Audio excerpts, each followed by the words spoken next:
episode of CJ2K, where we're going to start and get right into it, and we're going to start with Boom or Bust. Boom or Bust, just for the league as a whole, not necessarily based off of your guys' fantasy league. We're going to start with players, teams even, too. Not specific to... Okay, so what I want to start with first is I want you to talk about the Browns, because I know you're high on the Browns. I know you think that they might have a good year. So I want you to talk about... whole, I think the Browns did the right things in the offseason. They bought low on a quarterback. Surprisingly, bought low on a quarterback who I love. I think Tyrod Taylor's the most undervalued player in all of the NFL. So when you think of Browns quarterback right now, the first name that comes to mind is Tyrod Taylor, not Baker? 100%. And the reason why is because I think that. this is a year where they're going to give Tyrod the full year. And if Tyrod is going to teach Baker what to do, because Baker's more mobile than what everyone believes. And I think Baker's a guy who is really willing to learn for a year. I think I've listened to him in interviews over and over, and I think Baker's a better guy than what you think. And I think they drafted him knowing what we don't know, and that's that he's willing to learn. I see what you're saying. Look, I love all that. The only thing I disagree with is that I don't know if the Browns all of a sudden overnight have all of a sudden become willing to exercise patience. And I don't think they're going to give Tyrod a full year. You might be right. But let's just talk about what Tyrod has to work with. Yeah. Tyrod put up good numbers in Buffalo where he had nobody. He had LaShawn McCoy and Kelvin Benjamin, Jordan Matthews. I got Josh Gordon on one side, and I got Juice on the other, and then I got Carlos Hyde, and I have Nick Chubb, and I have a good O-line. Actually, pending to be really good O-line. That's true. If that's Tyrod's a likable guy talent, in the locker room, too. If that's not quality talent, I don't know what is. Yeah. And then you got a young guy in his shoes who's learning for. I think they could be good. All I know is if they blow it. Is 8-8? Is that too much to ask for an 0-16 team? I think so. I say 6-10 is a win. I say 6-10 is a win. If you go less than 5-11, you're fucking. I'm just saying that's better than a 5-11 team. With the Bengals, I agree, but they have a bad division. They're going to play the toughest team is going to be the Steelers. But in all reality, that's not a great division. I think the Bengals could win 2 games this year.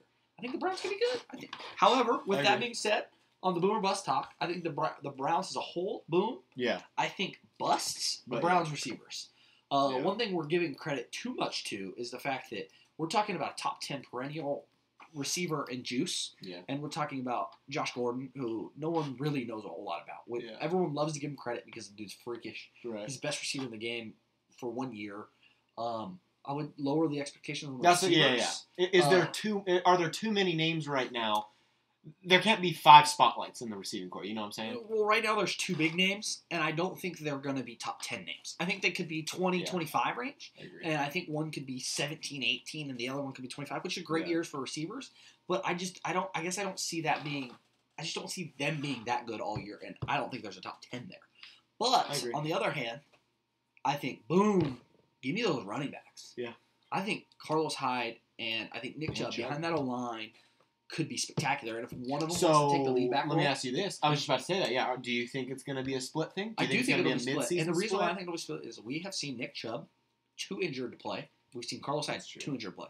Yeah. If they're a smart franchise, why not just work both half as much and let them both be good? Because they've both shown Nick Chubb in college. Obviously, I get it. He's a rookie, and we've seen Carlos Hyde both show flashes of being the best running back. That's true. But we've also seen flashes where they literally on the sidelines for 4 weeks at a time. Mm-hmm. So I think if you play both of them at half the load and you just let them both be good together, it's not like one's a lightning and one's a thunder. Yeah, they're just good all around running backs. Let them both be who they are. I agree. Good line. I'm a big Browns fan right now. All right, Browns. So. Do you want to talk more about boom teams, or do you want to go straight into the busts? And go straight. No, let's go straight into the busts. I already went over the Browns. Okay, so first let's go over Dalvin Cook, because we are both in agreement that Dalvin Cook's going to be a bust. I think there's not even close to enough data for everyone to be able to say that he's going to be a top, even 10 running back? 4 weeks last year is when he went off. 4 weeks is easily enough time for a backup running back to take a spotlight from an injured guy. Or something like that. 4 weeks is not a lot of time for someone to say, "Hey, this is a league, a top 3 league leading rusher." I don't think so. And I feel like that's kind of what's on the table for his name right now. I guess my big issue would be the fact that he had some just monstrous runs, some runs where he just broke out and had these big runs. Yeah. And don't get me wrong, I don't think he loses that. Maybe he does. Maybe he loses that. Maybe he doesn't. But my big thing is those aren't sustainable. No running back has ever been good with Kirk Cousins. Ooh. Kirk Cousins isn't a running back friendly dude. You know, I mean, he slings it. That's what he does. He throws touchdowns. You're not wrong. He doesn't throw a lot of picks, and he throws a lot. I could see big years from Diggs. I could see a good year from Thielen. I could see, to be honest with you, I could see a good year from Treadwell out of the third receiver slot, which is a crazy name to throw out. I know he's been terrible. Yeah. But I don't see Dalvin Cook being this. I agree. Is Dalvin Cook the potential biggest name that Kirk Cousins has played with thus far, though? Yes, it's the best running back. You know, that might. But again, is he? That's what I'm saying. That's why he's on this list. Yeah. I don't know. There's too many question marks, and there's too many. Their O-line's not that good. And it's not like he has a great O-line. It's not like Kirk Cousins dumps the ball off to a running back all that often. I guess Chris Thompson had a great start of the year last year, but I mean, Chris Thompson was great out of the backfield because he played receiver like David Johnson does. That's true, yeah. I mean, he literally wasn't catching the ball. He was catching the ball because he landed a slot and ran routes. Right, yeah, I know. It's completely different. I don't know if I guess people have him as rated a top 25 dynasty player. I'm not talking about just running backs. I'm talking player. And if you're going to say he's already top 25, I'm telling you right now, I'm not trading one of my 8 guys for him. No. And he's a running back. Devontae Adams for him? No way. I love what Dalvin Cook was for 4 weeks. Yeah. Too many question marks to All right, well, I mean, while we're still on the Vikings, we can talk about our one of our breakouts for this year. Still on Diggs. Do you think? I think you're higher on him than I am, to be honest. But I like him. I'm surprised that Diggs' name popped up as much as it did with how split the Vikings receiver core was last year with Rudolph, with Thielen. Bit of a surprise. And Diggs, not a surprise. I think it was about time. But all that with Case Keenum and Sam Bradford split. Now with Kirk Cousins. I don't know. Is Kirk Cousins, let me ask you this because I don't know. Is Kirk Cousins a receiver guy? Is he a tight end guy? I think he's a combo. Who comes out on top between Rudolph and Diggs? I think it's going to be Diggs. I think it's got to be Diggs because I think Diggs is like we talked about. He's the it factor. Right. He's got the capability of taking over games. I think the playoff catch last year is kind of fluky as it was. Oh, absolutely. That is like an I don't think absolute, that's in any way showing. No, but I think that's a skyrocket. I think your confidence, your abilities, I think you work harder in the offseason. I think he becomes better. Yeah. And I mean, Diggs was a 5-star coming out of high school. Went to Maryland, was a nobody kind of at Maryland because Maryland's not very good. Yeah. And he kind of slipped in the draft a little bit. It's not like he's a nobody. Like the kid was, he's talented. Right. Yeah. Absolutely. So I could see him breaking out because I could see Kirk Cousins. I honestly hope he does. I hope he's a consistent receiver next year. And I'm not gonna. I don't know if Case Keenum's as good as I thought he was. I don't. I could see him. That's what I'm saying. So with Case Keenum, all that happens, and you upgrade. You potentially upgrade to Kirk Cousins. No, I think you do upgrade. You don't let Case Keenum walk unless you think you're upgrading. And I don't. They're pretty good at looking for talent. I mean, I can look at the roster and see pretty talented roster that they drafted. Yeah. So if they think Kirk Cousins is the guy, I think Kirk Cousins is the guy. Yeah. I agree. So I don't think you're wrong. All right. So I mean, with that being said, we have another breakout there would be another guy who is young and could go to superstardom, and I think that's Jordan Howard. Yeah. I know I'm a much bigger fan than you are. You are. Yeah. He's sitting in a spot that has new head coach who's an offensive minded guy in Matt Nagy. I think Nagy is good with running backs, and I think Jordan Howard's been. I think he was 12 last year, and he was top 10 the year before. Yeah. I could see him becoming a perennial top 10. I mean, I could. He runs the ball well. Do you think Jordan Howard and Tariq Cohen can continue to split? Yeah, because Tariq Cohen's not a running back. Tariq Cohen's a specialty. He's a special guy who you play in the receiver, you play in the running back, and you give him 8 touches a game, and you hope he creates this amazing play out of one of those 8 touches. He's a slightly worse Tyreek Hill. No, because Tyreek Hill's strictly a receiver, and he strictly runs 6 routes, and he just beats everyone on those 6 routes. But his purpose for being on the field is almost a flashback. It's his flash. Yeah. Can he do what Dat did in college? Can he do what these guys did everywhere they've been to be flashy, the big play? Everyone wants the big play guy. Tariq Cohen's good. I like him. But is Tariq Cohen the guy that's going to get the ball 10 times a game, 15 times a game? Right. Maybe? Yeah. And not die? Right. I want him to get 5 and try to be super electric. Right, yeah, I agree. Personally. I think so. Yeah. I can see Jordan Howard being you go over the 3 busts we have. These ones are fun names. Okay, just go over all 3 at once because I think they fit in a right? similar. Yeah, I think they fit in a similar. Dez is first up on our bust list only because we don't know where he's going. Well, he doesn't have a roster. It doesn't seem like one thing for him to not be exactly. I should have say it's one thing for him to not be anybody right now, but it's not like he just got released or it's not yesterday. How long has it been? I don't even know if he has a call. That's what I'm saying. He had one offer. So I don't know what that means. I don't know if there's some stuff we don't know about, or You know, I don't know what type of a player he is. If there are teams that just don't want to mess with him, I don't know.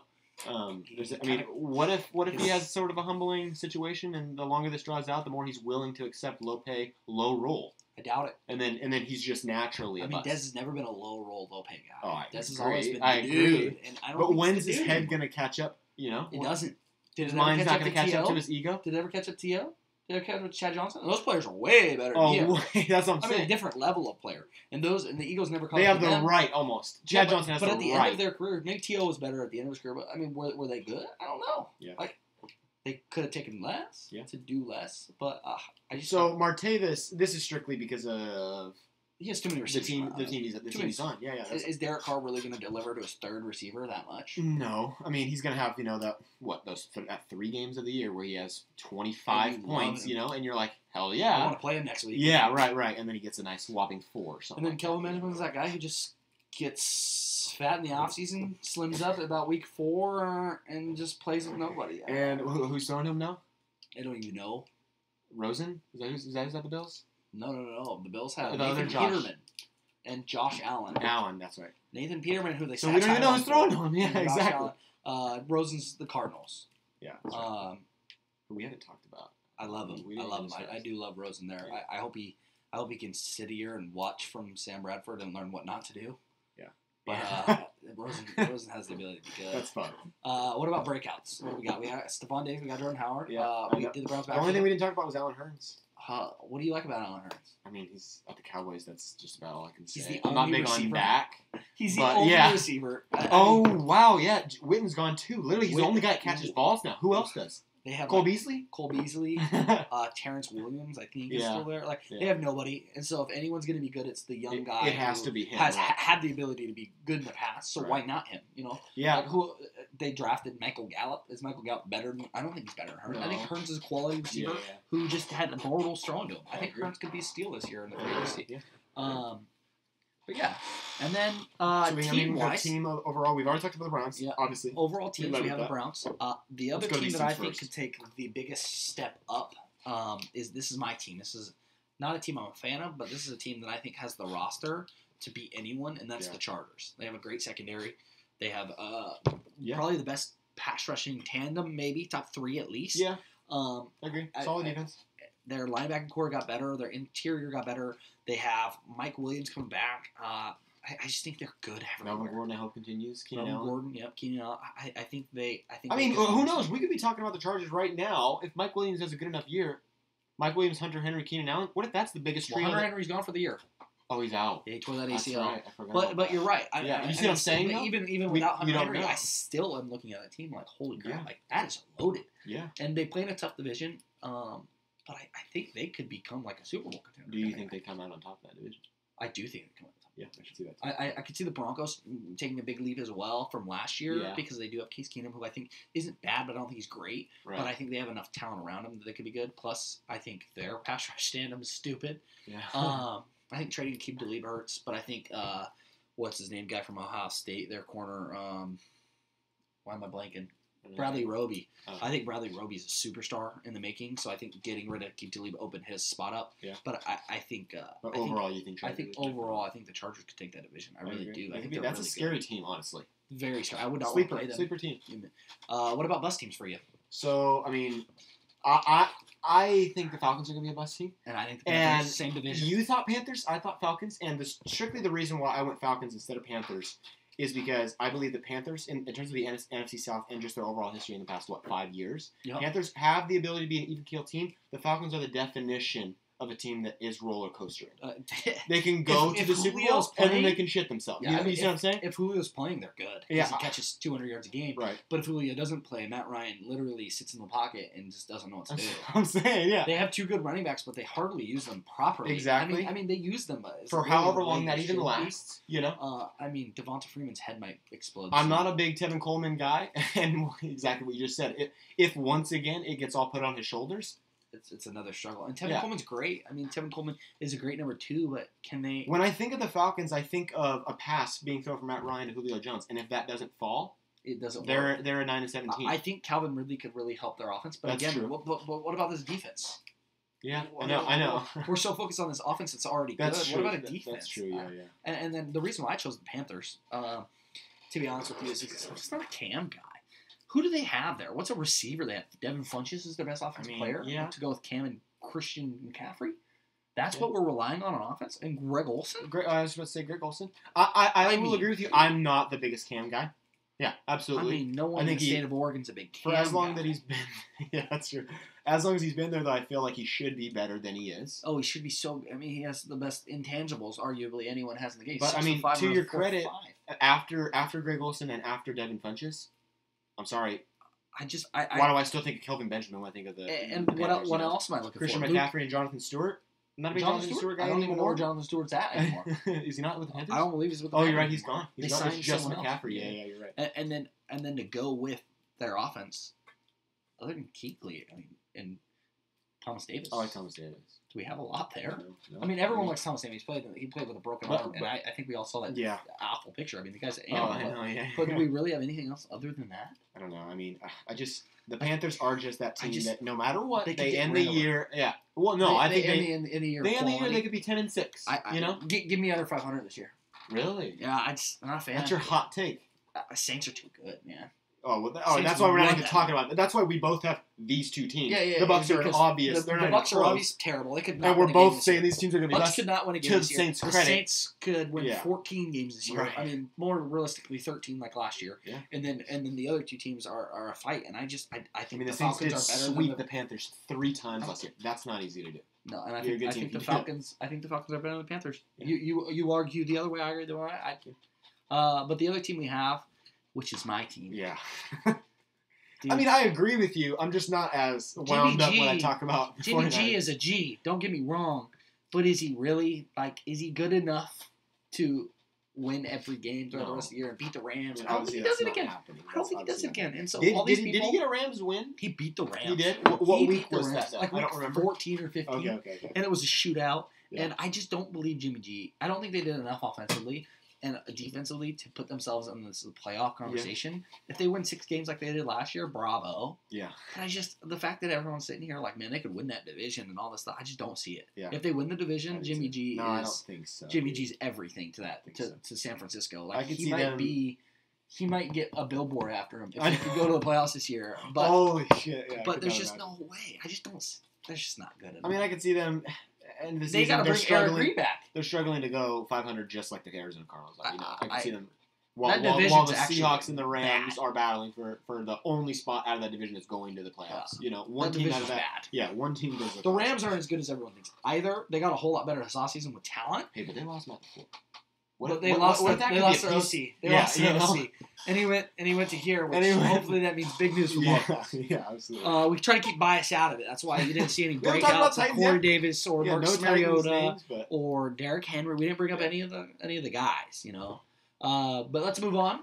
One major question we had was to do a top 20 dynasty ranking, and I love this. I did too. Because this was fun. I got to see where my head's at, as well as an outsider's while we were making this list too, we went back and we were like, we have to put this guy in, because it's so easy to forget about some names. So we'll start out number 1, and I think we went number 1 because with current situation and current youth, I think it's the safest pick. Yeah, I do too. And that would be Todd Gurley. I mean, we both immediately agreed. We did consider Le'Veon Bell for a second. We were like, hey, which one is it? Todd Gurley had a great year last year, but the thing is, he's young and he kind of does it all. Yeah. That I just can't see them, and their division around him is getting worse. Exactly. So it's not like his competition. Cam Chancellor retired. Oh, that's another 20 points for Todd Gurley this year. You know what I mean? That's a guy that he doesn't have to face two weeks this year. Yeah. And so I think he's just solid. I really like him. Great year. Barring injuries, I think he deserves to. So number 2 is Le'Veon Bell. I mean, we thought about his name for a split sec, Yeah. But yeah, I think he's a solid 2. For all proper reasons. And I think, honestly, there's a big gap between our top 2 and then when we go to the 3. That's funny. You say that, and I would disagree. Maybe because they're my players, but I would disagree because I think the top 4 running backs. Yeah. Are 1A, B, C, and D, and then after that we have C and drop. Oh, that's when. But I think we could see. So our number 3 is Ezekiel Elliott. Yeah. I don't think people remember per game last year because he was suspended for 4 or 6. He led the league in rushing for those weeks. Yeah. He was the best running back arguably for those weeks. He just missed out on some. Yep. And so he's a guy that, he could lead the league in rushing. He has the best O-line out of the Cowboys O-line hasn't changed. And their O-line's gotten better. Yeah. They drafted more O-linemen this year. Yeah. And they signed some guys. Yeah. I could see him, leading the league in rushing again this year. And just like last year when Todd Gurley was forgotten, because remember, he had a bad 2 years ago. Yeah. I could see Ezekiel being like, oh, he's by far number one. Like, up there. Doesn't even matter who's there. And then number 4 is another David Johnson, another one of your guys. David Johnson. Everyone forgets about him. Yeah. But we're talking about a dude, if he stays healthy, he's a better receiver than any receiver. I agree. Except for maybe 5. I agree. And he also runs the tackles pretty well. Right, yeah. So, he caught 100 and I would just balls love 2 to years see ago. him go 16 games, no injuries. I would love to see that. He's done it. He could It's surprise just us all. He could be the one spot. Who knows? Yeah, but remember last year, the fluke injury he had? Yeah. He got banged up after catching a crazy pass by the end zone Yep. to go into the end zone, and he broke his wrist because a helmet happened to hit him. Yeah. Where it couldn't. Right. We're not talking about a guy who tore his ACL. We're Exactly, talking about a guy who hurt something. No, that is when he heals, fine. he's right back. And to he were could have played last year, but why would we do that? They were just terrible. waiting. Yeah. Let's no, go. No point in doing no point in playing you. So I could see him easily being the number 1 dynasty running back. I think 1 through 4 is interchangeable, depending on who's healthy and who's having the good year, obviously. I agree. But I think the main thing to take out of the top 4 would be how valuable running backs are. Just the fact that they are all running backs, yeah. Receivers have the longevity that running backs don't. It's true. But the thing is no one in this league's trading a running back for a receiver. Yeah. I'll be honest. No one's trading. No one's trading pick 1 for a receiver. It doesn't matter how good that receiver is. Like right now, Nick, are you trading Saquon for Odell? Probably not, because running backs are just so valuable. Right. They're so hard to come by. Yeah. Number 5. Number 5? Finally switching it up. Not only are we switching up, we're going to receiver. There's a chance that a lot of people might argue that this is not the first receiver's name that should. I would argue that most people would not say this. I like him here, though, and I think we both like him here. I think he's the best receiver in the game. I do too. I think he's got the brightest future. He has the because best hands in the game, honestly, personally. DeAndre Hopkins. I don't think he deserves that 5 spot. Yep. Dude, DeAndre Hopkins and Deshaun. Well, first off, they have no running back to run the ball. That's true. So every play, they're like, fade route, slant route, fade, slant, fade, slant. Where is he at? Yeah. If they're not hitting a deep ball to the receiver on the other end from Notre Dame. What's his name? Don't know. Yes, you do. Go to. There's a reason why I have Hopkins. Go to Tony's team. Will Fuller. That's right. Will Fuller. If Will Fuller's not catching a streak down the sidelines with his stone hands, then it is DeAndre Hopkins in the end zone. That doesn't even matter. So I think he's easy. I think it is too. 6 and 7 are close for me. I think 6 and 7 are very close. I think 6 is strictly because of name. Yeah. But and 7 too. 6 we have who? OBJ. Yeah, OBJ. His youth. He's so young, and he's shown that he has hands of gold, and he's shown that when healthy, he runs incredible routes. We didn't include the Giants on one of our boom teams. We don't necessarily think that they're going to be a boom team, but we do much better. I do think that they're going to be much better, and that only helps OBJ. Only helps him. And then to go with the other receiver that we're all been waiting to hear because he's probably the most electric. The one that everyone was expecting. He's probably the best receiver of all of them, to be honest with you. Right. But he is a little older, and that's Antonio Brown. Yeah. Antonio Brown is superhuman when he's on the football field, and he works out like a superhuman. He's just a little older, so he gets a little tick downgrade for the 4 years of non-youth. I think that's fair. Especially. The main point about this whole ranking system is that it is dynasty. So you have to factor that in. Youth matters. And then number 8, we sit here and we put the name and we're like, really? Should we even do this? His name popped up when we were looking at names a lot earlier than we put him on this list. And we immediately discredited it because we were like, no, there's not enough. There's not anything yet. Saquon Barkley is number 8. Yeah. But so we sit here and we go, what if on Saquon? Because the guy is... I do think the what if is so high. Have we seen it as talented running back come in the league? No. We haven't. So he's naturally at number 8 because he's a running back, and he's coming into a spot where he's going to get 25 touches a game with touches and with catches. Yeah. So you got to put him high because he's a running back. You got to put him high because he's young. Yeah. And you just got to say, man, this he's is going to be an animal. He is a freak athlete. Will he be good with that terrible O-line? I don't know.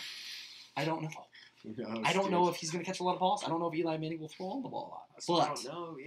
It could go either way, straight up. I feel like it could go either way. I feel like we could get to week 8 and everyone's like, hey, where's Saquon? He's the biggest question mark in the league. He could just as easily be somehow the leader in that division if Zeke doesn't have a good start to the season. Who knows? I agree. And number 9, this was really tough. We struggled with number 9. Yeah. We put Julio Jones. Julio is probably the most dominant receiver for certain games. Yeah. But the problem is to get to those certain games, he has to play at 110%, and he never plays 16 games. And when he does, he's a freak.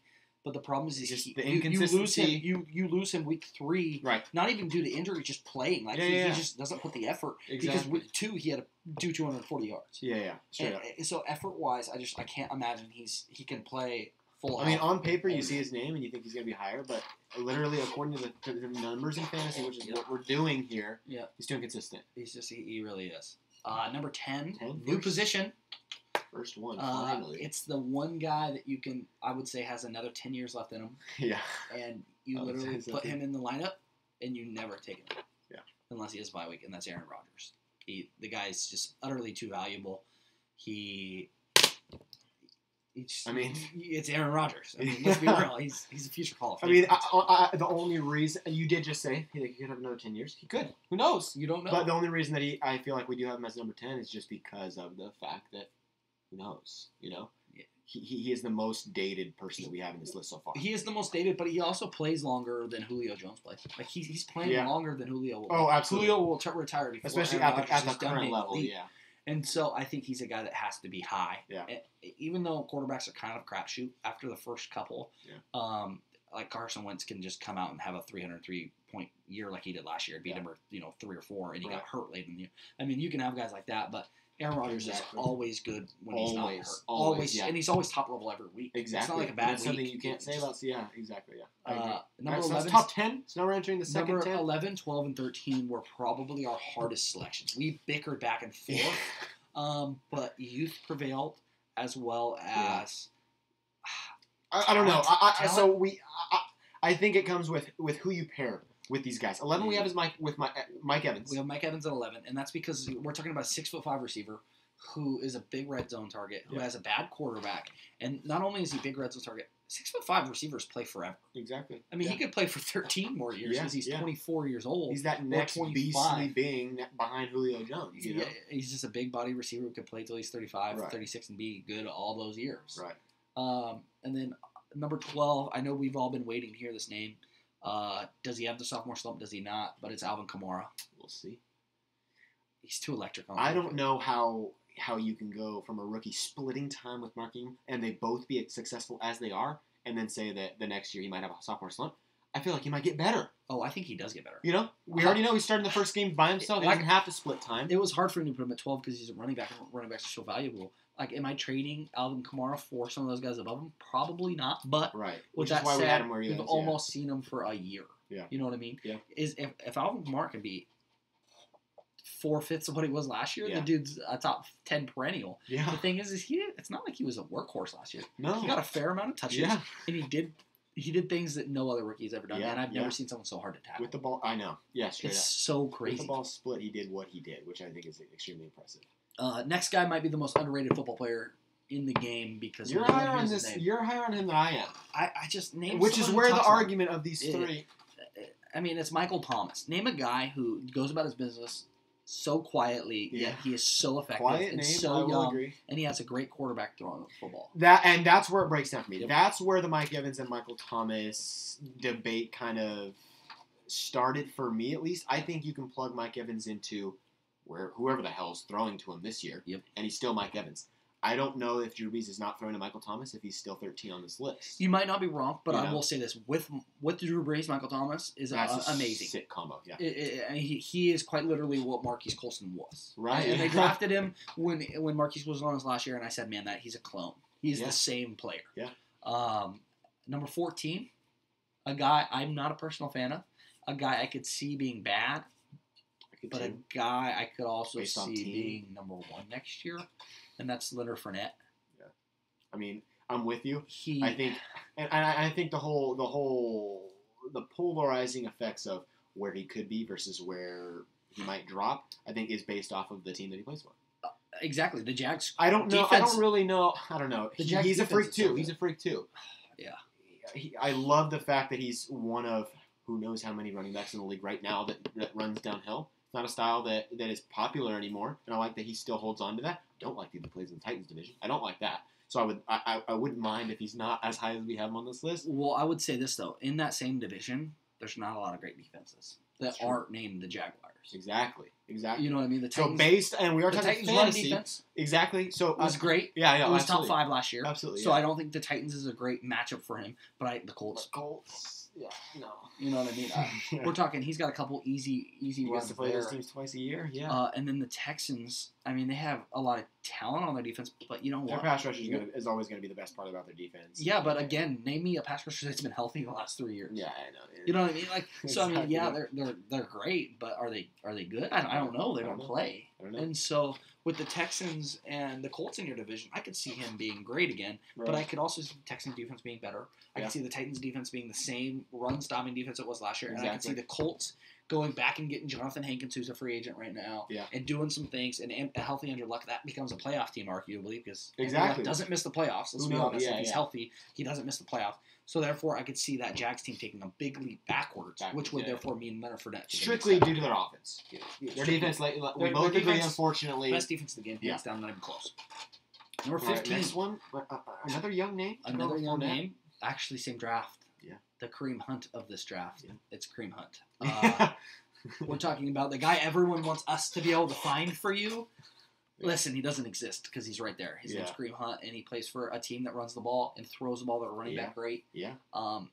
So the reason why I love him is because he runs extremely well. Yeah. The reason why I'm not a huge fan of him as well is because I don't know if Pat Mahomes can throw a short pass. That's what the dude's 60-yard or nothing. Fit Alex Smith and the Kareem Hunt. I mean, Alex Smith was a large part of why he was so successful yesterday. Yeah, last year. Alex Smith is a game manager who hands the ball off a lot and throws a lot of short passes. Mm-hmm. Pat Mahomes is a slinger. Yeah. I don't care what anyone says. That guy is going to throw the football. Exactly. He's going to throw the football, and he's going to throw the football some more, and he's going to throw it hard and far and hard. Late game, you can imagine that same sort of Packers feel where it's like 99% pass plays. He could be Aaron Rodgers. Yeah, You know what I mean? Pat Mahomes has that level of, oh my God, that guy has just a cannon. Right. But he could also be Jamarcus Russell. Oh, God. You know what I mean? We I don't hope really not, know. Honestly. We don't really know. Yeah. He throws the ball, and he looked good at the end of the year. He throws the ball with authority everywhere he throws. And he didn't throw the Kareem Hunt a ton. Yeah. So I don't know how I feel about him there, but I love Kareem Hunt's play style. I do too. And he's in a good spot. He's deserving. With a good O-line. He's deserving. What was the yards leader last year? Like, you know, he could be higher than we have him. So he beat Todd Gurley in Todd Gurley's best year he's ever played in yards. Yep. I mean, in fairness, we can assume Zeke will lead the league. Zeke would have led the league, barring any suspension. Kareem's explosiveness early on in the season is what, and his consistency throughout the end of the season is what kept him at the top. So then we'll go through 16 through 20 pretty quick because it was kind of like this guy. They can all be interchanged. You know? So 16 is Keenan Allen. No, if he stays healthy, he's arguably the most volume receiver in the league. He gets 12 targets a game. It's insane. Devontae Adams. You lose Jordy. That just helps Devontae Adams. Well, Devontae Adams was good last year with a bad quarterback. Right. Imagine having a good quarterback and you take Jordy out. I would assume Devontae Adams could be a top 5 receiver this year. Right. And he's not. I can easily see that. If you want to hit 18. So Melvin Gordon, another Charger that we had right behind Keenan Allen. Yep. I mean, I like his explosiveness. I like the Chargers. We already talked about the Chargers. I mean, the Keenan Allen and Melvin Gordon are both on this list. This may sound weird, but I don't necessarily believe according to each of their individual abilities, but because of where they're playing right now and the opportunity that they have to be on this list. You know, we're talking about fantasy, we're talking about teams. I think the Chargers are that team. They have those guys to do that. And Melvin Gordon catches the ball well at the backfield. Big in the half point. Yeah. Number 19, my guy, Jordan Howard. Yeah. Tell me a guy, if you would have told me a 24-year-old that's been top 12 2 years in a row that isn't in the top 20, I'd laugh at you. Yeah. He's a running back. He's valuable, and he could be really, really good this year. Yeah. And then number 20 is a guy I'm not a huge fan of. Tyreek Hill? I think Tyreek Hill and Kareem Hunt, after this year, their names could be interchanged in the 15 and the 20 spot strictly because of, we don't know how. We were talking about Patty Holmes and possibly not dealing Hunt what he deserves, and it could be Tyreek Hill. Tyreek Hill could be receiver 1 this year. And I say this because he had Alex Smith throwing the deep ball. And Alex Smith's not your typical deep ball thrower. Tyreek Hill's uncatchable. Yeah. And what I mean by that is you can't throw a ball too far for Tyreek Hill. The dude just and he's gone. Straight up cheetah for a reason. He could easily be. Yeah. He could be receiver 1 this year. But But if you were to tell me, let's say you went to the future and you were like, oh, Tyreek Hill was receiver 30 this year, I'd be like, okay. Right, yeah. But if you told me he was receiver 1, I'm like, wow, he had a great year. Pat Mahomes threw the football well. You know what I mean? Like, yeah. So those names, they go together. Yep. You know, they are dependent on each other. So that would be the top 20 dynasty rankings in our eyes. Yeah. So that concludes sort of the NFL and just NFL as a whole overall. Now we're going to get into your league specifically. And I would rather do the mock first. Let's do that, because I want the mock to affect everything else we're going to talk about. Okay, yeah. If that makes sense. It does. We have a couple great questions coming up from the league. Yeah. And so I want to be able to do a mock draft and then plug those players into starting lineups. And then base it off of that, show us what I think that team is and if they're going to take the next step or not. Yeah. So we're going to start out with pick 1. And I think you all are laughing because we all know who the pick is. Will Nick hold the pick? That is a great question. I do think Nick will hold the pick because I do think he loves this player. And Nick's roster with this player is Saquon Barkley. No one really knows what Saquon's going to do, to be honest with you. I don't know what Saquon's going to do. I hope he does well. I hope he does. But I love the kid. I think he's a great guy. Yeah. And so I want to see him do well. Yeah. It's obvious. He just has no line. That's one scary part. I know. But, I mean, the same drop-off to the top 4 in our overall dynasty, it happens right here after pick 1 for me. Yep. You know, it's so obvious. It's a huge drop-off. Yeah. Oh, for sure. Pick 1. I mean, you know your league better than I do, but, I'm thinking Nick's going to take him. Nick should take a Saquon. If he doesn't, it would be a shock through the league, and it would be strictly because he kept pick 2 and he wanted to laugh at everyone and say he gets Saquon pick 2. Yeah. I mean, there would be no other reason. Yeah. There would be no other reason for it. But pick 2 is where it gets a little bit different. So do you think, first of all, I mean, if you want to talk about it, does Nick hold on to pick 2? Right now he's in that slot. I don't believe Nick holds on to pick 2. Okay. And the reason why is I think Nick is going to realize that pick 2, 3, and 4, 5, and 6 might all be the same. I agree. You don't really disagree. I don't know. You know, I think there's a little bit more of a guarantee with a couple of guys. With a couple of guys, yeah. But in terms of overalls, yeah, I don't know. I mean, so right now we have Darius Juice plugged in, and the reason why is because he is a first-round talent, arguably better than Leonard Fournette was his last year. I'm a big fan of Juice. He's a little immature, but again, he went to the best fit. Well, let's talk about this. I'm not an expert, especially on the rookie class. That's totally your realm. Yeah. How good is Darius guys as a receiver? He's okay. He's Leonard Fournette good. Because what I was just about to say is, hey, guess who's throwing to him now? The guy that was just throwing to Kareem Hunt. You know. So what if he's good enough to catch the ball in the backfield and run with it? Yeah. Is he a great receiver? Is he David Johnson? No, he's not running routes. Right. But can he catch a ball in the flat? Can he catch a little slant pass and take it? Sure, of course. Yeah. But the big thing with him is he runs hard. He runs like he's never seen a paycheck in his life, and all he wants is money. Yeah. He runs super hard, and he has a good O line. He's quick too. He's a great O line, actually. Yeah. I mean, it's a top 10 O line. And so he went to the best fit, like sheer fit. Yeah. So if you want to know a Kareem Hunt's as good as he was because he went to a great fit. Exactly. Darius guys could be as good as it could be one of the best running backs in the game because he went to a great fit. Yeah. So it is all about how he decides to perform in a great scenario. Yeah. And if Gruden decides that they're going to hand him the ball 22 times a game and they're going to stay healthy, sure, he could be great. Yeah. Hope he does. So that would be Nick adding 2 running backs to a team that needs running backs. 2 big names. Who just picked up Aaron Rodgers. So the top 3 spots are looking pretty good. Yeah. Pick 3 would be my dad, Eugene Crushers. Who do you have him taking? So we have Sony Michel, which honestly, like we were saying, all these guys after Saquon, they could be interchangeable, but I think we both agree Sony Michel is going to give you a little bit more of a guarantee for what his year is going to look like, strictly because he went to the Patriots. They just know what they're doing. Like you said, if they take a guy, they have a plan for that guy. So that's the main thing I want to go over. We all sit here and say, I don't know what to think of with the Patriots running backs. No one does. That's the fun part. No one knows what to do with the Patriots running back. But name the last Patriots first rounder that hasn't been a contributor. Right. Name the last Patriots first rounder that didn't help them win football games. Yep. And I couldn't answer that question. Sony Michel will get the ball, and he will catch the ball, and he will run the ball, and he'll do things that you didn't think he would do. I mean, he is the Alvin Kamara this year because he is a guy that is literally going to be everywhere for Bill Belichick. Right. And Tom Brady doesn't last forever.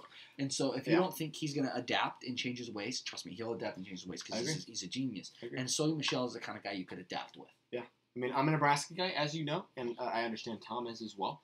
But, I mean, if the Pats can do what they did with Rex Burkhead at the end of the season, replace that name with Sony Michel, come on. You know? I agree. So Tom speaking of the devil, is going to be having back-to-back picks and another pick soon. So I think he is running back needed. Same with everyone else in this league. So we're going to plug and play the guy who's going to get the most snaps here. Yeah. And that is Rashad Penny. Yeah. Rashad Penny will get the football a lot. The Seahawks have had some success, I guess, with running backs. If you want to say they have. I mean, Chris Carson was great for 3 weeks. Exactly. Thomas Ross was great for 6 weeks. These guys were all good in spurts. Exactly, yeah. But they all were bad, you know what I mean? And they all don't have a job anymore. Exactly. But so, I mean, if there is a team that needs someone, it's them. It's going to be the Seahawks needing Penny to produce. And they're also not a team to waste a pick. They're not a team to waste the first rounder. They're going to give him his reps. Yeah. And so if anyone was going to get enough touches to be good and be fantasy relevant, it would be Rashad Penny. So if you are worried about time, I would say you don't have to with Penny, you know. All right, so Tom again. 5. I think you go into the running back. And what would you say? This is the most talented of the next 3 I would. Or best fit? Why do you have him here? And I'll tell you why I have him here. I mean, it's Nick Chubb. The Browns. And it's because he's a Brown. He has a good old line. Yeah. He's going to get touches. And I wouldn't be surprised if he becomes the one there. Carlos Hyde hasn't proven anything. Yeah, Carlos Hyde signed a $10 million deal. 2-year, $10 million each year. So, the Browns, $10 million each year. You can consider the Browns being in a similar situation as the Seahawks and needing someone now. But they could need him. So, hey, Nick Chubb and Hyde could battle at the beginning of the season, during preseason and, practices and stuff like that. Chubb could prevail easily. Before the year, we were all saying Nick Chubb, Heisman. Right. And Sony Michel came along and kind of made them both really good instead of one really good monster. Yeah. So I could see Nick Chubb being extremely good. And the fact we're talking about 2 Georgia guys in the top 5 tells you how good that team was last year. And then number 6, again, is, I think, going off of a little Oregon fandom, that's why we picked him here, right? Yeah, a little Oregon fandom, but as well as a guy who could join early, and that's Royce Freeman. Yeah. I'm not going to lie, I'm not a fan of him in the NFL. Really? I don't think he's fast enough. I think he's a very mediocre back. I think he's a guy you can hand the ball off to a lot, but I'm not going to lie. Even as a Duck fan, I just don't. I honestly thought he was overrated in Oregon alone, to be honest with you. Yeah. I thought our offense could have been better with other guys back there. But we won't get there. I see what you mean. Yeah, I hope he does well. And to be honest, if there was a team that needs Royce Freeman to do well, if they're drafting him, it's Riley's team, because I was looking at this team and it's ass. Terrible. Not only is the team bad, but the owner itself. So I've heard. I haven't heard great things, to be honest. So if Royce Freeman can bring us some good luck and Oregon, what did all those people text and say? All I heard was "fuck Riley." That's all I heard. Yeah, every text I got had questions, and then at the very bottom it was tagged like we were kids, and it said "fuck Riley." And just a watermark on everything. It was ever weird, said. Right? Okay. I thought we were all on the same page. Yeah. So then back to Tom. So Royce to Tom, or back to Tom. Yeah. Because Tom has more picks than he knows what to do with, and again he needs running back, and we all know that running backs are so much more valuable in this league than any other position. So our league has started going running back. Yeah. Because guys like David Johnson slipped through cracks, or Devonta Freeman slipped through the cracks. Yeah. So those guys it's a defense mechanism where you're like, so now we got to just draft them early, and that's never going to happen again. We will hit in round 1. That's why guys like Alvin Kamara were hit last year. Yeah. Because Alvin Kamara was not a 1-rounder last year. Oh, no. He went to the Saints who already had a reason to be. Yeah. Think about Alvin Kamara last year. Why pick him in the first round? I don't know. He went to a place that already had a good already had a market here. And you have Drew Brees who throws the ball a ton. Exactly. Alvin Kamara's going to be a nobody. But you know what? They found a need and they used him really well. And it worked really well. But the reason we thought he wouldn't do well is the reason he does well, I know, as weird as it sounds, but and so I could see us just going running back in this league strictly because of the need, not because of best player. And so we have Tom taking Ronald Jones, who could be Tampa Bay's 1, could be their 2, and could be their 3, because he's a similar running back to everyone else. When it comes to the Bucs, I have no idea. So They're bad. Mike Evans is on my fantasy team, and I love the guy, but Mike Evans might not have anyone to play with him by week 3 because they're bad. Yeah. Pick 8 goes to Gonzos. Yeah. This could go either way. He has a solid roster. Yeah. But he could use a running back. He could use a receiver. I know, we were looking at his roster. Yeah, I agree. It could go either way. So we have him taking surprise pick 1, Calvin Ridley. Yeah. I like it. I hope it works out. I hope Calvin Ridley is the answer for the reason that I have 40 Falcons as a bust team. Yes. Oh, Calvin Ridley is one of the reasons why they're not that team. I hope he helps. I hope he can. How crazy would Julio be if they had another receiver who's dynamic? Exactly. Not named Mohamed Sanu, not named all these guys that Taylor Gabriel. Not all these. Mohamed Sanu and Taylor Gabriel aren't that guy, Exactly. What if they just put in someone who was so good that it was like you had to guard him? Yeah. Oh man, they'd be all ridiculous. It does is make the team as a whole better. Yep. Pick 9, we have no pun intended. We're talking about backup running back / a star receiver away from being a top 3, 4, 5 team in this league. Yeah. I mean, realistically, he has that kind of talent. Yeah. So we have him taking a flyer. Kerryon Johnson. I mean, I can see that looking at his roster. I like it. I mean, it's that big question. Like, can Kerryon Johnson break through and be the Detroit guy that they haven't had? Can he be what they wanted Amir Abdullah to be? Can he do what everyone thinks he can do? But it's not like he was drafted high, so it's not like they have much value in him. And at worst, I mean, looking at his team, he's got Bell, he's got Howard, but after that, Dixon and Carson on his bench. Yeah.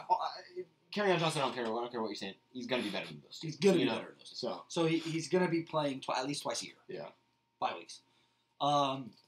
Number 10, we have Cody, first pick.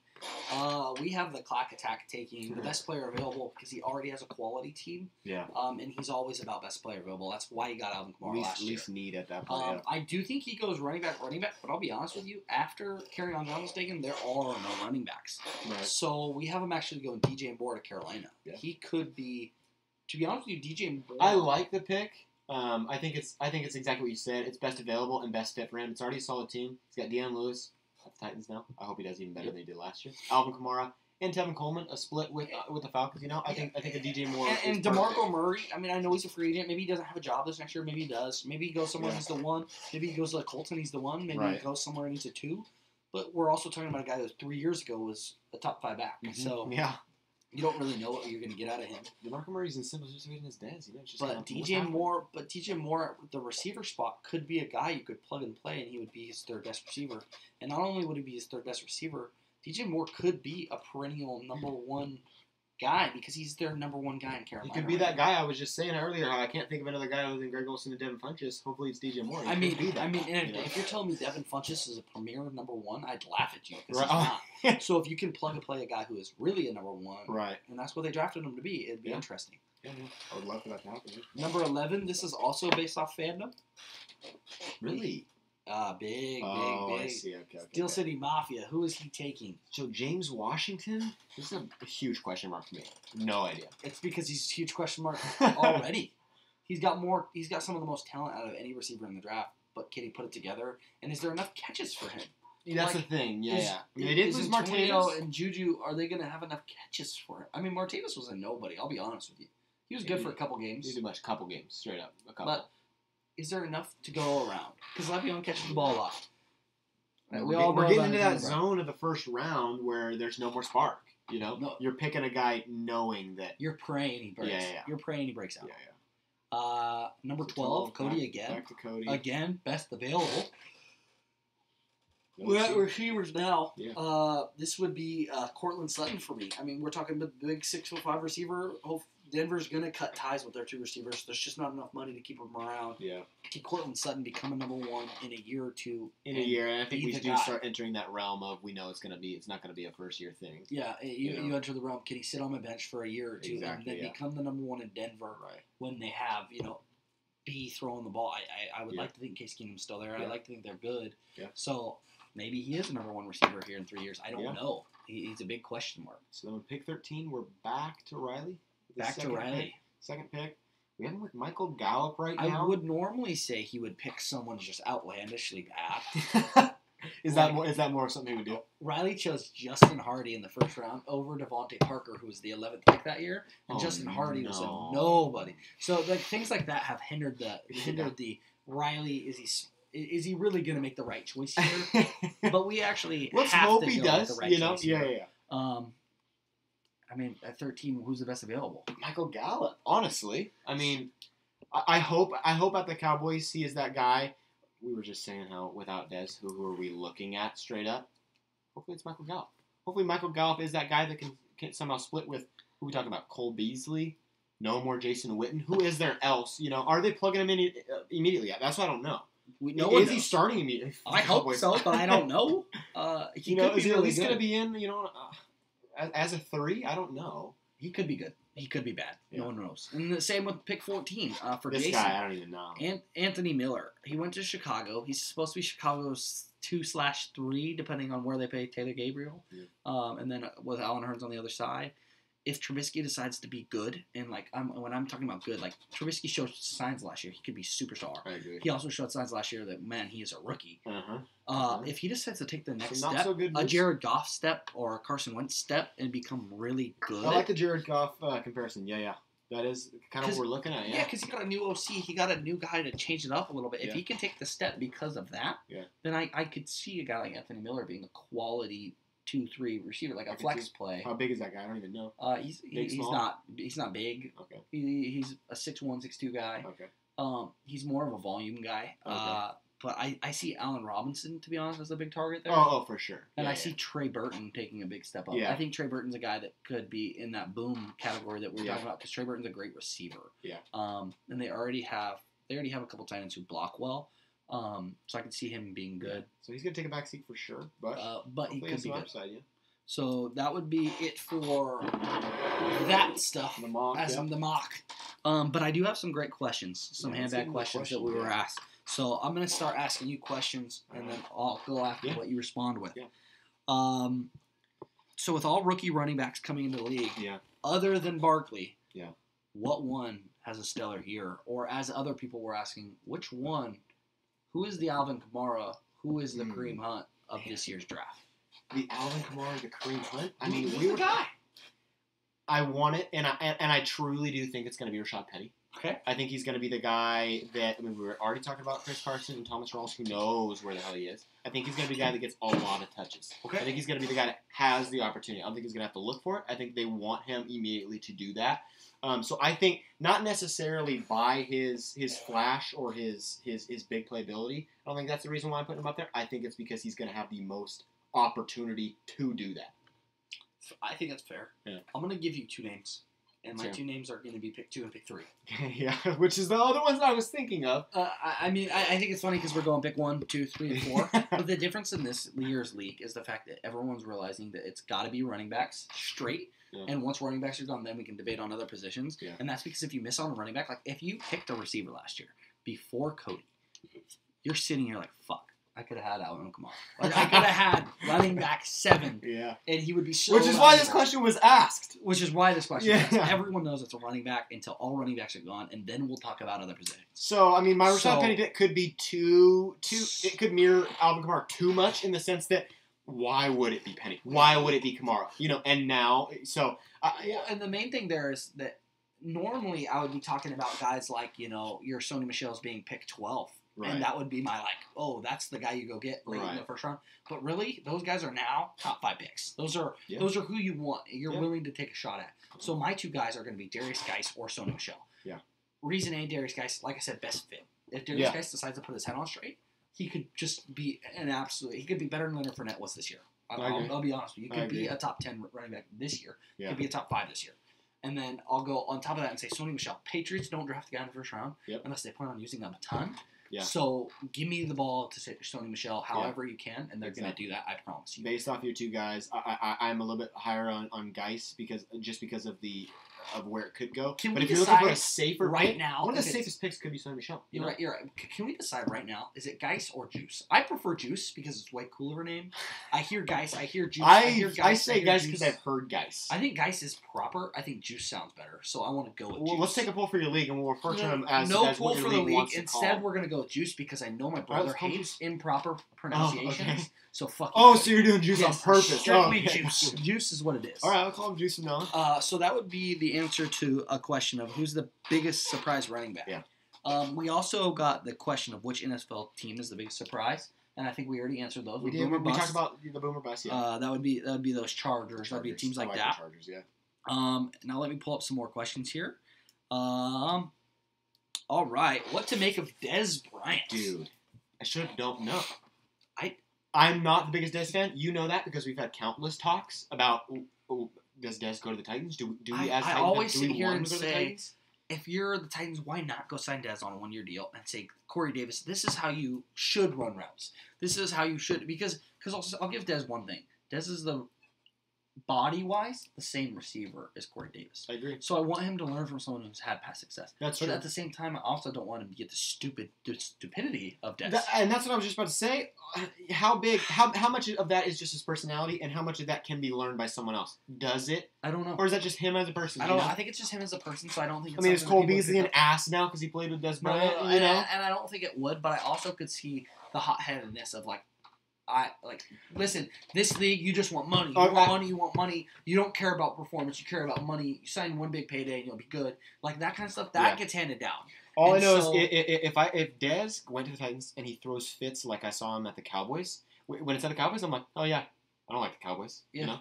If he throws a fit because of a decision that Marcus made, fuck you. But the Marcus is the guy that silently will put him in his place. I hope. You know what I mean? Like, Marcus is the guy and Marcus put him in the place of all guys. Marcus is the guy who, in practice, is dropping cuss words and yelling at guys and putting them in place and saying, it's my fault, but you get here next time, at this second, at this time.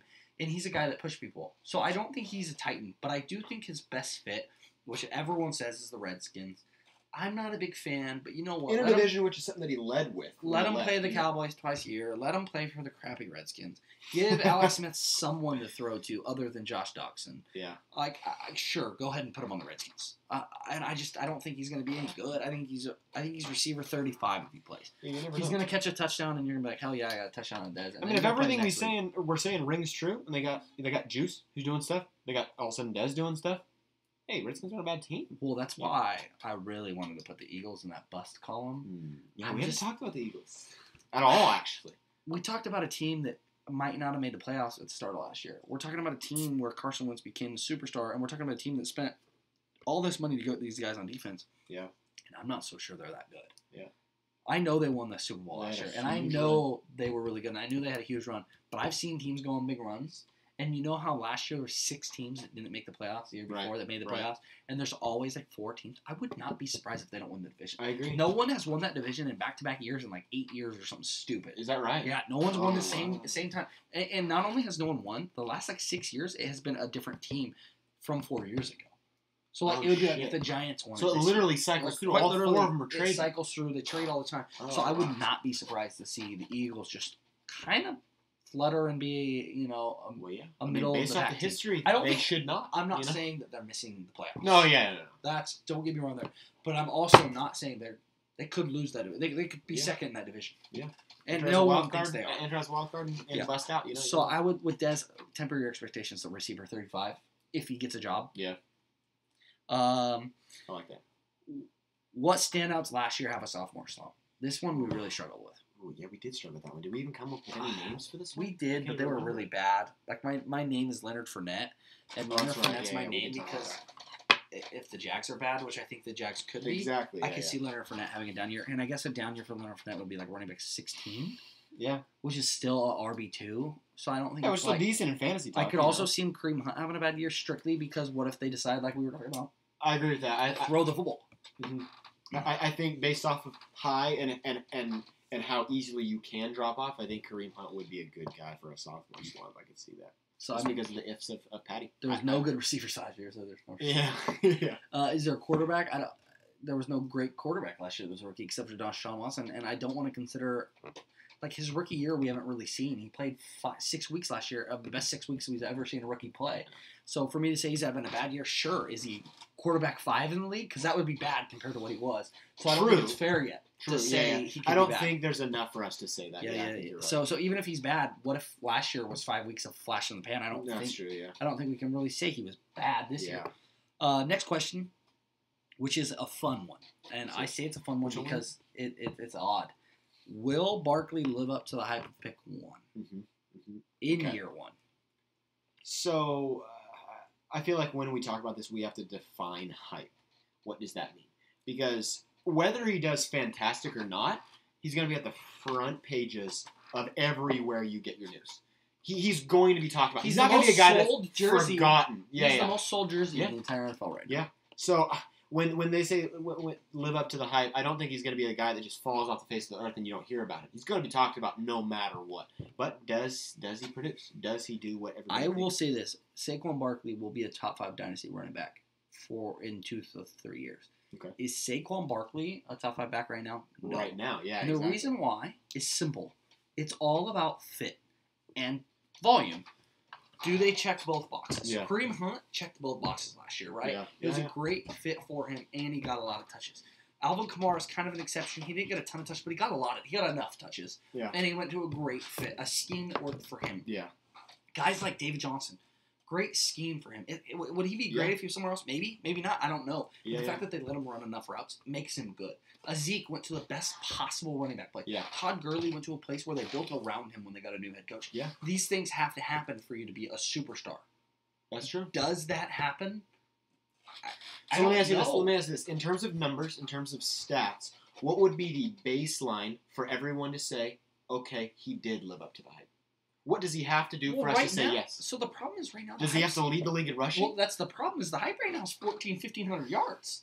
And is that fair? Then no. I think safely we have to say no. He's not going to. We have people saying he's a top 8 dynasty player, and we've never That's seen him. true. His name came out, His name was in the top 5 in a lot of lists. Yeah, you're right. So my point being is, Saquon to be what everyone wants him to be would be 1,500 yards, 600 yards out of the backfield, something stupid where he's eclipsing 2,000 yards. Yeah. And he's getting double-digit touchdowns. And he's a guy you put in your number 1 running back spot, and you never have to take him out, and he's a superstar for years to come. I think it would be a tough enough question to even answer if all that the hype is, can he be the best running back in the NFC East? I don't even know that.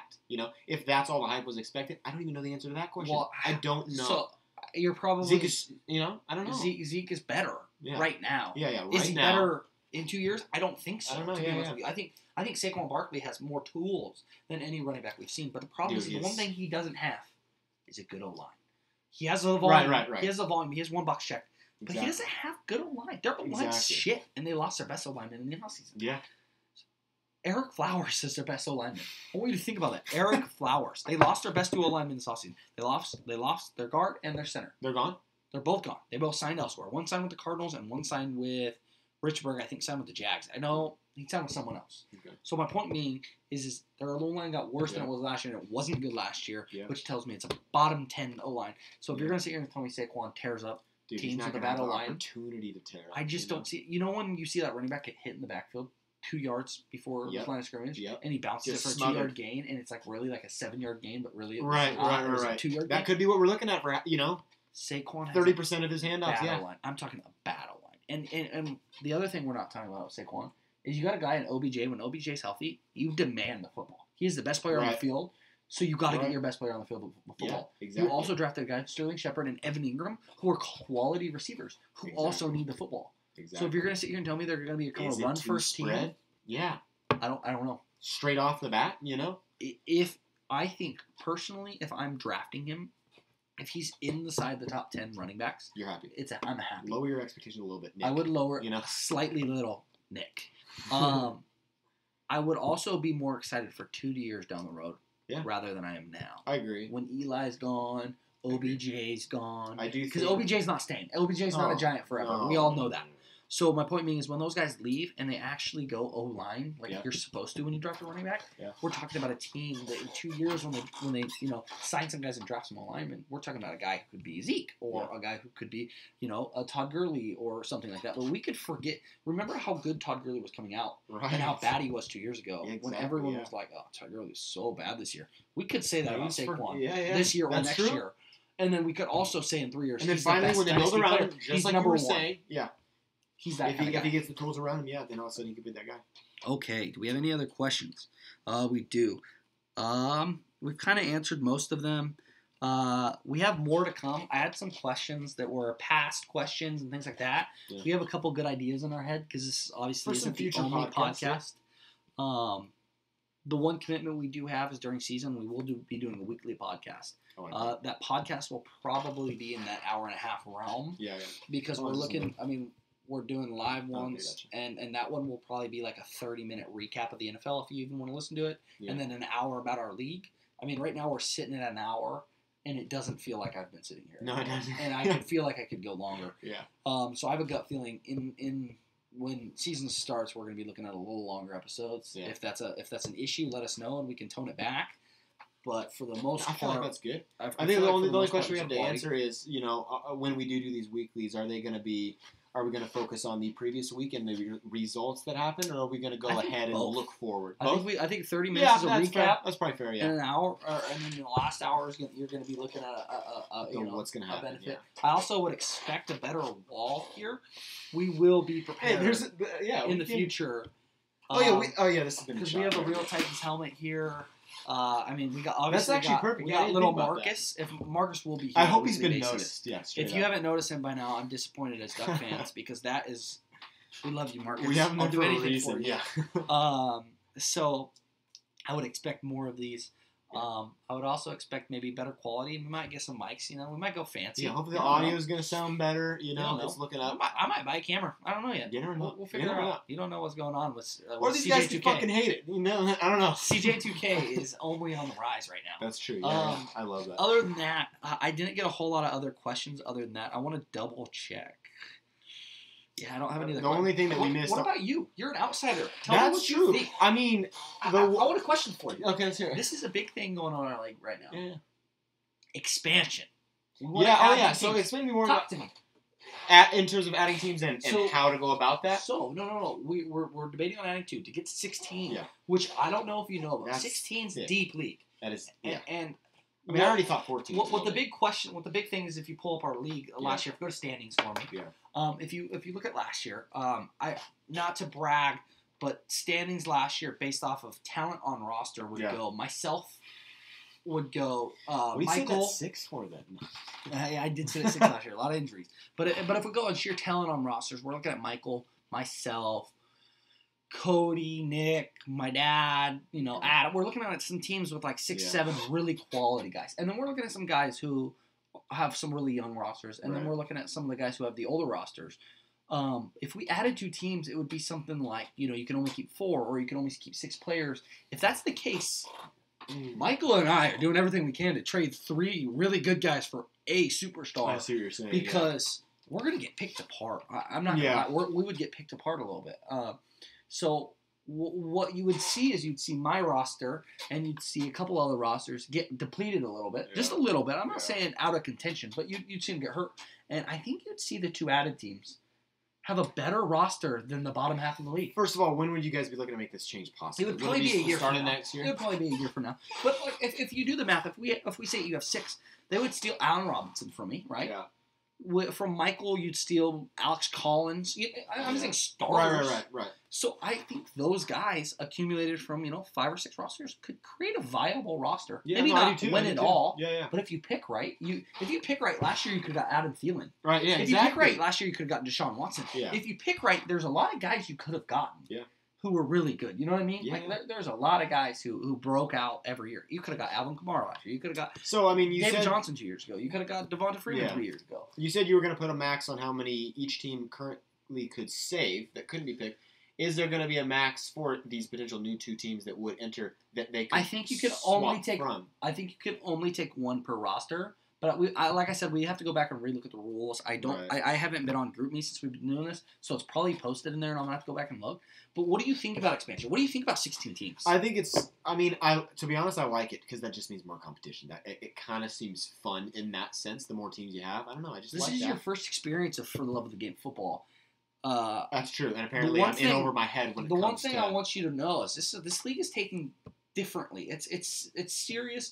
It's goofy, but we're year round. We have a group chat that goes off for hundreds of texts a day. Well, I was just about to say. I thought I took live and breathe it. Right, I thought I took my fantasy league seriously, and then you're in a dynasty one too, of those days, and you said it's getting heated, and I'm like, oh.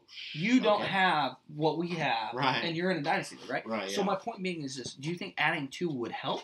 Do you think it would hurt? Do you think we have to be really curious on the 2 people we pick? Like oh, that for sure. Okay, so you don't want to add.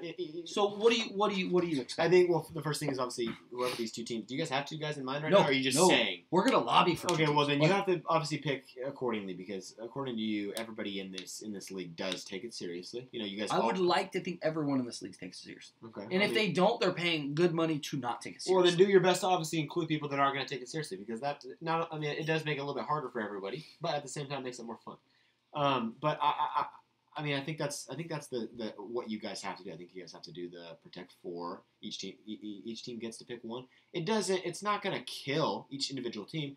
I mean, we're looking at your roster. No, I mean, I would still have David Johnson, Zeke, right? And I would still have the whole guys. point of why you get to save. It does suck that everybody gets to mooch off of the roster that you created, and that's just the bullet that you have to bite. But this is where my head's at. I was just going to say, I think I would be okay with it because I think having 2 more in the league would add more depth. Yeah. And I'm not talking depth in me picking players up. I'm talking depth and quality of guys in our league. Adding 2 more people to my chat would be fun. Yeah, I enjoy my year-long talking to these people who, to be honest with you, if we were in this Dynasty League, there's some people I would never speak to. There's some people I would never get the chance to talk to. Yeah. I'm a busy guy. We have a lot of busy guys. Yeah. So it's a way to keep us all together. Yeah. So I think adding 2 guys of that can't hurt. Yeah, why not? And I think it's selfish for us to not debate on adding 2 more. So let me ask you this. You have been talking about it today, apparently. How many guys right now do you know are on board and how many are not?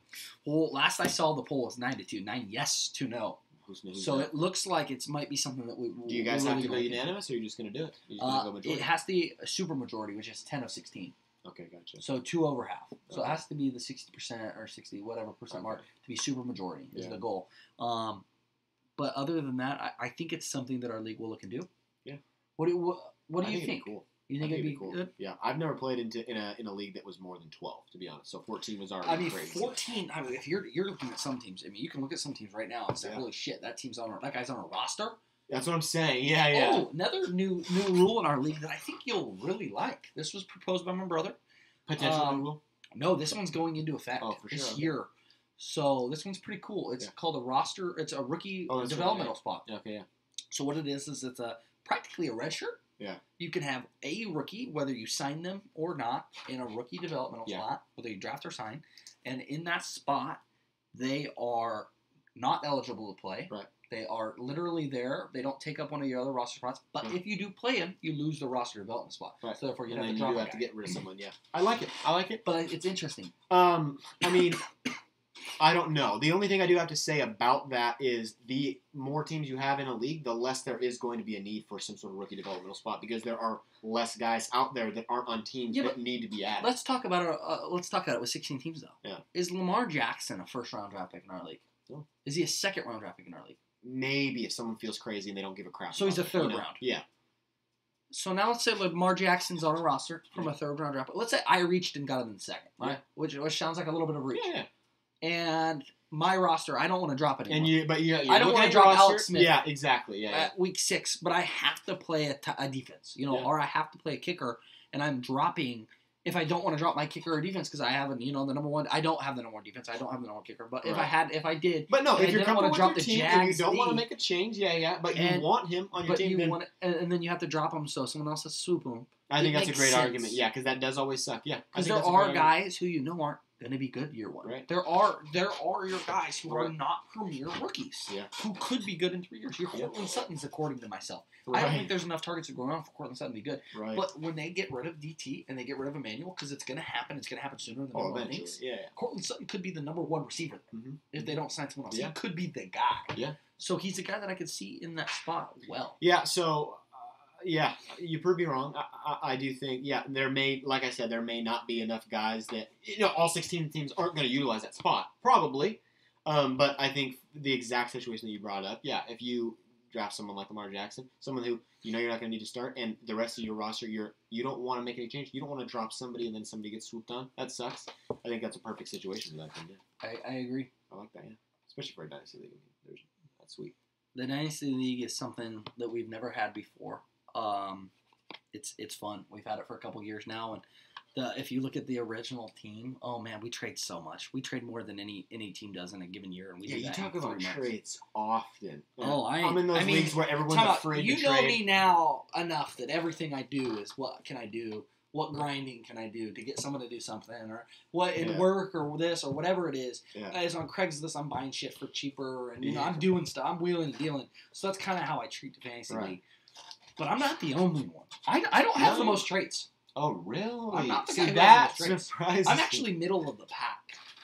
My God, this is an active league. Like we are active. Yeah. We are more active than anyone. So if we add someone to this league, we're talking about someone who's willing to put in time. Well, okay, so someone who's going to be on the chat. Exactly. Yeah. We have a couple guys who don't get on the chat, like my dad, for instance. Right. My dad works too many hours a week. Of course. He works a ton, and he's not a youngin'. You know what I'm saying? He's getting up in age, so therefore he's not going to be sitting here texting all the time. But he's active. You know what I mean? So he is. I didn't think that's what you were going to say. He does things. So my point being is everyone we have is at least there. Then I think that's going to be your number one priority in this whole I think our number one priority of expansion is who are we going to get that A is not going to be terrible, because we've had bad owners in the past who have been kicked out of the league that have literally just been bad and not active. But what guy are we going to have that's going to fit in? Taken seriously. Yeah. That's going to be just part of it. I think those are going to be the main two things. Are they going to be a quality fantasy owner? That's one question. Because we can't look at their past like, they won their league last year. In a redraft league. It's completely a shitty ass league. It could be completely different. I don't give a shit about that. But will they fit into the league is the main question. Will they actually be able to contribute something? Will they be able to go through the task of actually getting in? Because it sounds like our getting in task is going to be like, you're going to have to send in a video why you think you're going to fit in the league. Like, we're going to do some in-depth stuff. Like, this is the league stuff right there. It's not going to be your ordinary, dude, we want you to join our league. It's going to be some in-depth stuff. And I mean, it's not like there's short money on the line. And I hope we realize here in the next couple of years that more money would only make it more serious. And what I mean by that is I'm not talking about like making this a $500 league like some people have. But you can have those leagues where it's a $5 buy-in, and even if you don't give a crap, you just want to be a part of it, and then it's $5, I don't give a shit. And even to be honest with you, $50 sometimes feels that way. Halfway through, I don't feel like living. The moment you have some money on the line and you get to do something cool, it means more. And I think the bragging right, that trophy, I want that trophy so bad, guys. I've literally had that trophy fall out of my hands. Not only last year when I lost in the championship to Michael, but with all those injuries, but the year before when I had the best roster and I lost to Riley in the fucking playoffs, that piece of shit. No one likes. When in baseball, when Nick beat me by 0.3, you piece of shit. Ooh, like we're talking, I've had a trophy slip out of my hands for so long, and trust me, I have a place to put it now in this house. So I'm going to be fighting for that.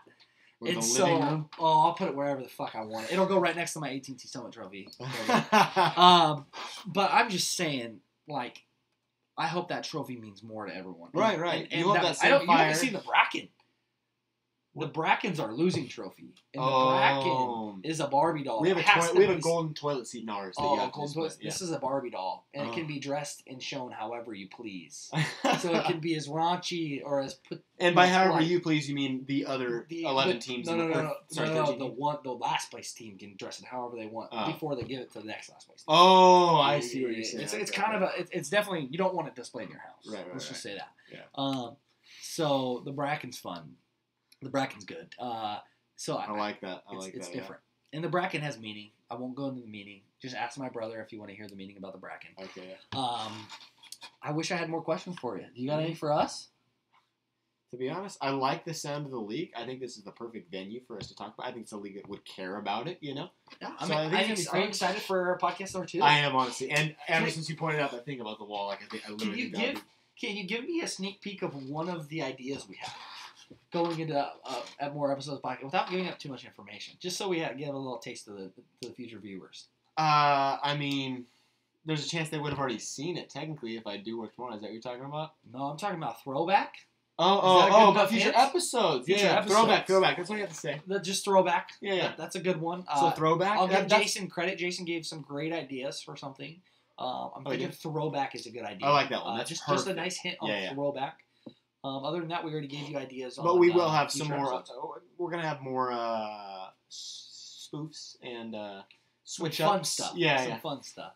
But in the meantime, CJ2K's out. You guys have a good one. Yeah.